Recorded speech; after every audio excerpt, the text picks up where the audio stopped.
This is the Fujifilm GFX100s, the smaller brother of the GFX100. Mounted on it is the GF80mm f1.7. I already did an initial look on it. If you are looking to understand more of the lens, take a look at the link above. But if not, today will be initial look of the GFX100s, the smaller brother of the GFX100.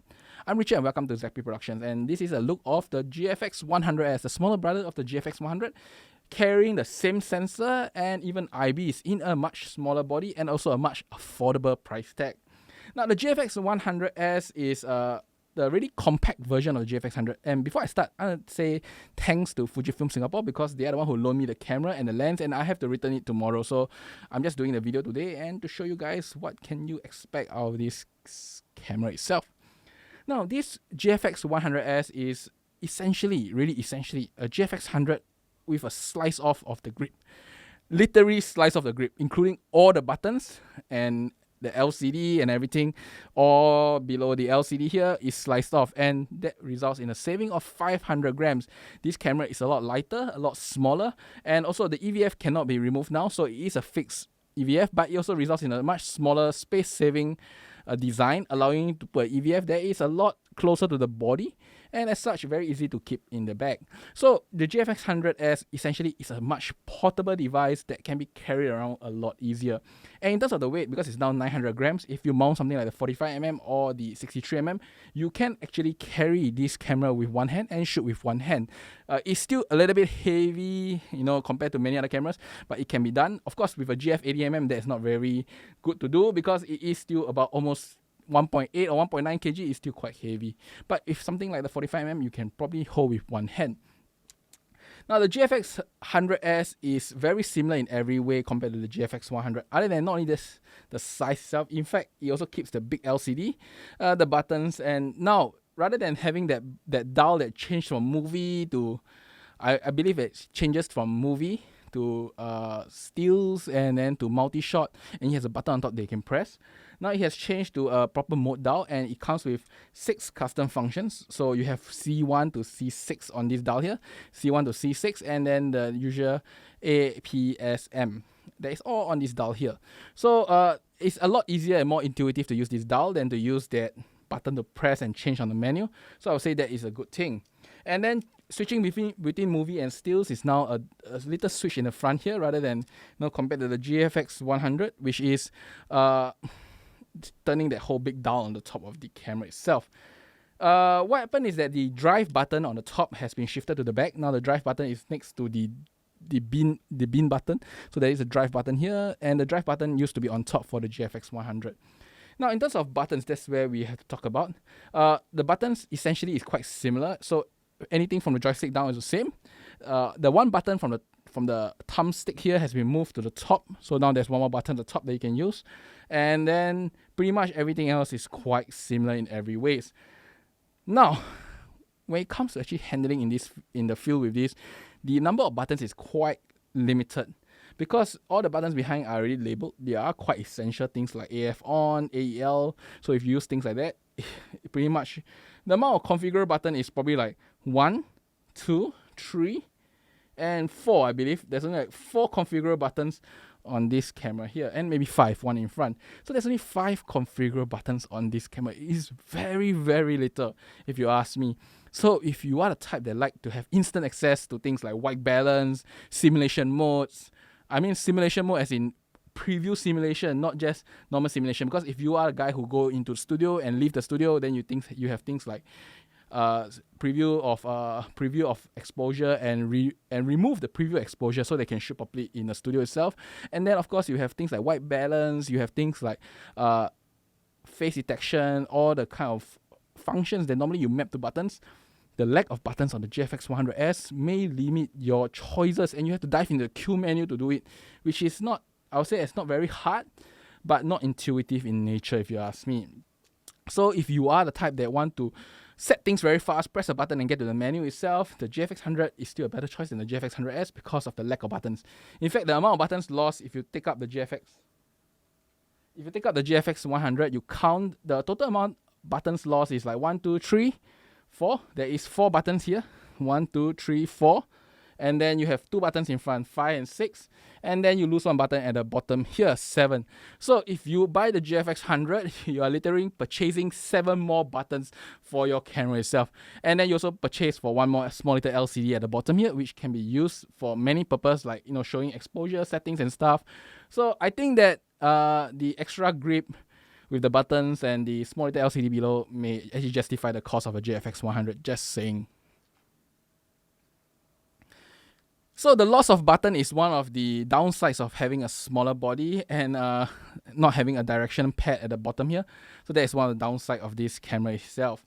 The other weird thing that I found out when I was using in the field is the joystick. Now the GFX100, I will tell you that the joystick is very sensitive. You just have to press and it shifts everything around. But the GFX100S joystick is really weird. Let me show you.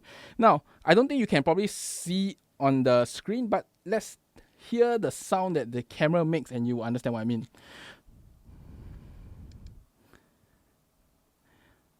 I mean, you probably can see me moving my finger here. But notice sometimes there's no sound, sometimes there's sound.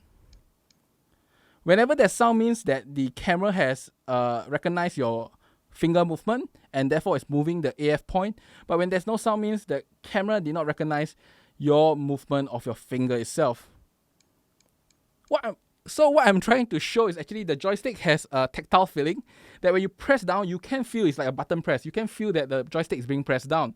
But for whatever reason, pressing down is not equal to activation. You have to press down and push and make sure that it's really down. Like really down. Then you can actually feel the joystick moving the AF point. This is very unlike the GFX100. Let me show you. In the GFX100, I deactivated the sound, but you can see the AF box on the screen. Notice that every press results in the AF box moving. So as such, the GFX100S is really weird. I mean, the joystick is nice, it's bigger now, but the tactile feeling is not good. In fact, I will probably have to feedback to GFX team and of course the Fujifilm Singapore on why the joystick is like this. I mean, when I feel it's activating but it's not activating, it's kind of frustrating when I first used it until I know that I have to press all the way to the direction I want to activate the joystick, and that is something that really I want to feedback to GFX team on it. Now, other than the joystick itself, in the field itself, the notable thing is that the EVF is lower resolution. You can feel it. It also seems to refresh slightly slower. Maybe it's just my feeling. I'm not very sure. But I carried both cameras all the day. I did notice that occasionally the EVF does lag a little, just a little, but not a big deal. And of course, the resolution on this EVF is slightly lower, and the EVF is also slightly smaller. So does it affect your shooting itself? I don't think so. I mean, unless you are a user of a GFX100, you probably can't feel a difference. But if you are a user of a GFX100 itself, you will feel that the EVF and the overall optical viewfinder is just slightly slower and lower resolution. Just that's my feeling. It feels very similar to GFX50 viewfinder in some ways, if you ask me. Other than that, there is really nothing much different in terms of body. The lack of buttons, the weird joystick, the lower resolution of the EVF. Pretty much, other than these 3 points that I point out, when you are using the GFX100S in the field itself and you're shooting it with it, it feels very similar to the GFX100.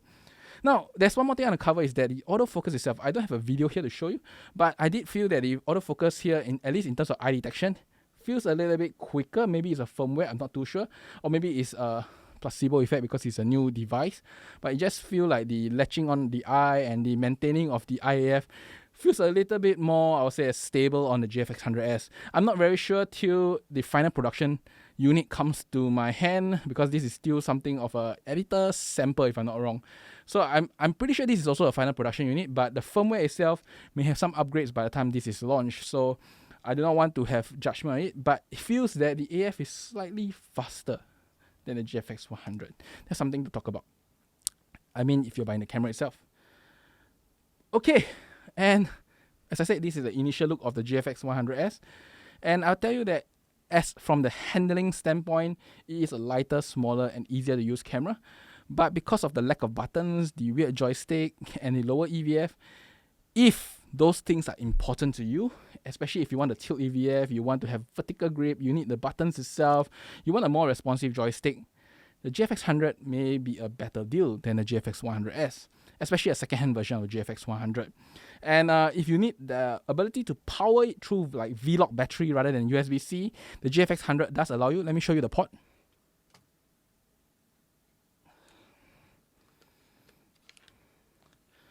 I'm not sure you can see in this video footage here, there is actually a port here, a power port that you can power the GFX100 with a standard power in from something like a V-Lock battery, and you can't do that on the GFX100S. So if you are intending to rig this up as a video camera, the GFX100 is also a slightly better choice.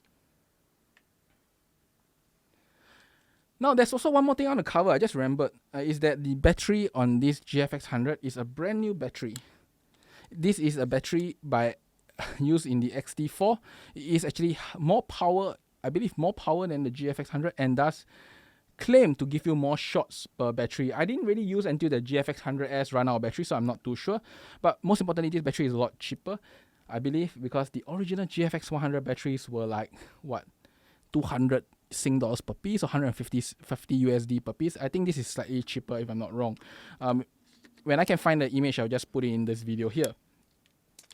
But yes, as I said, essentially this is a smaller, lighter, with no vertical grip, less buttons, and a weird joystick.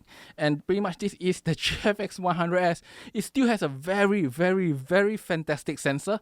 And in fact, just for the sensor alone, it may be the reason to buy this camera, because if you want the 100 megapixel sensor, the 100 megapixel dynamic range, look at some of the pictures I shot, and I can tell you that yes, you can do that in full frame. You just don't have as much freedom to really just abuse the sensor dynamic range like you can on the GFX100S. The fact is that the GFX100 sensor does have more latitude when it comes to editing, does have more latitude when it comes to pulling and pushing of bright highlights and shadows. I'll say as the GFX100S is worth it just for the 100 megapixel sensor.